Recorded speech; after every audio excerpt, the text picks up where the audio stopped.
বহুতেই নতুন কাপোৰ কিনি আনিয়ে পিন্ধি দিয়ে, যি এক অতি বেয়া অভ্যাস। নতুন কাপোৰ সদায় ধুইহে পিন্ধিব লাগে। নোধোৱাকৈ নতুন কাপোৰ পিন্ধিলে শৰীৰৰ বিভিন্ন প্ৰকাৰৰ ক্ষতি হ'ব পাৰে।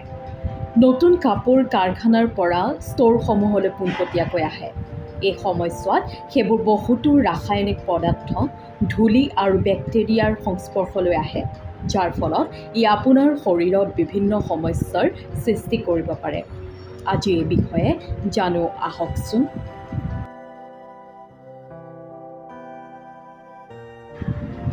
ৰাসায়নিক অৱশিষ্ট। নতুন কাপোৰত প্ৰায়ে ফৰ্মেলডিহাইড আৰু অন্যান্য ৰাসায়নিক পদাৰ্থ থাকে, যিসমূহক কাপোৰ কোচ খোৱাৰ পৰা সুৰক্ষিত কৰিবলৈ আৰু ৰং স্থিৰ ৰাখিবলৈ ব্যৱহাৰ কৰা হয়। এই ৰাসায়নিক পদাৰ্থবোৰ ছালৰ বাবে ক্ষতিকাৰক। ই ছালৰ জ্বলা পোৰা, খজুৱতি বা চুকুৰা সৃষ্টি কৰিব পাৰে।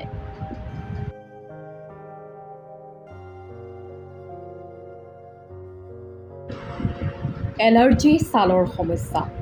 নতুন কাপোৰত ৰাসায়নিক পদাৰ্থ আৰু ধূলিৰ ফলত এলাৰ্জিৰ প্ৰতিক্ৰিয়া হ'ব পাৰে। ছালৰ জ্বলা পোৰা, খজুৱতি আৰু দাগ হ'ব পাৰে। বিশেষকৈ সংবেদনশীল ছালৰ গৰাকীসকল এই ক্ষেত্ৰত সাৱধান হ'ব লাগে। নোধোৱাকৈ নতুন কাপোৰ পিন্ধিলে ছালত ডাৰ্মাটাইটিছ হ'ব পাৰে, যাৰ ফলত ছাল ৰঙা, ফুলা আৰু খজুৱতি হয়।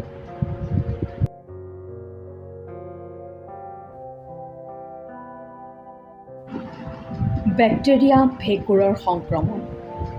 নতুন কাপোৰবোৰ বিভিন্ন লোকে স্পৰ্শ কৰে আৰু ইয়াক দোকানতো প্ৰদৰ্শন কৰা হয়, যাৰ ফলত সেইবোৰ বেক্টেৰিয়া আৰু ভেঁকুৰৰ সংস্পৰ্শলৈ আহে। নোধোৱাকৈ নতুন কাপোৰ পিন্ধিলে এই বেক্টেৰিয়া আৰু ভেঁকুৰে ছালত সংক্ৰমণ বিয়পাব পাৰে। বিশেষকৈ টান কাপোৰ, অন্তবাস আদি পিন্ধিলে সংক্ৰমণৰ আশংকা খুব বেছি পৰিমাণে বৃদ্ধি হয়।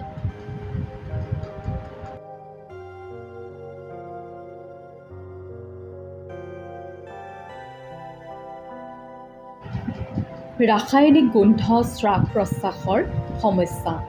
নতুন কাপোৰৰ পৰা ওলোৱা ৰাসায়নিক গোন্ধৰ ফলত কিছুমান লোকৰ শ্বাস-প্ৰশ্বাসৰ সমস্যা হ'ব পাৰে, বিশেষকৈ যদি তেওঁলোক ইতিমধ্যে হাঁপানি বা অন্যান্য শ্বাস-প্ৰশ্বাসৰ সমস্যাত ভুগি আছে।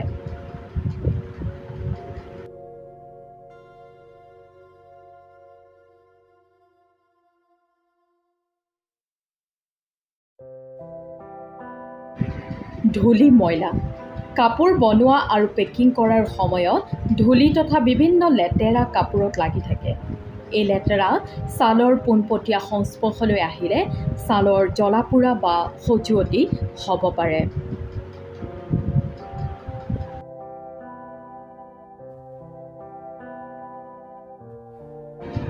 ৰঙৰ কণা। কাপোৰত ৰং প্ৰয়োগৰ সময়ত কিছুমান ৰঙৰ অৱশিষ্ট তাত থাকি যাব পাৰে, যি ছালৰ সংস্পৰ্শলৈ আহি ৰাসায়নিক বিক্ৰিয়া সৃষ্টি কৰিব পাৰে, যাৰ ফলত ছালৰ জ্বলা পোৰা বা এলাৰ্জিক প্ৰতিক্ৰিয়া হ'ব পাৰে। সেয়েহে নতুন কাপোৰ পিন্ধাৰ আগতে কাপোৰখিনি ভালদৰে ধুই ল'ব। কাপোৰ ধুলে ই ৰাসায়নিক পদাৰ্থ, ধূলি আৰু বেক্টেৰিয়া আঁতৰ কৰাত সহায় কৰিব। কাপোৰ ধুওঁতে মৃদু আৰু সুগন্ধিযুক্ত ডিটাৰজেণ্ট ব্যৱহাৰ কৰিব। কাপোৰ সদায় ৰ'দত শুকুৱাব। কাপোৰ ৰ'দত শুকুৱালে বেক্টেৰিয়া আৰু ভেঁকুৰৰ আশংকা হ্ৰাস হৈ পৰে।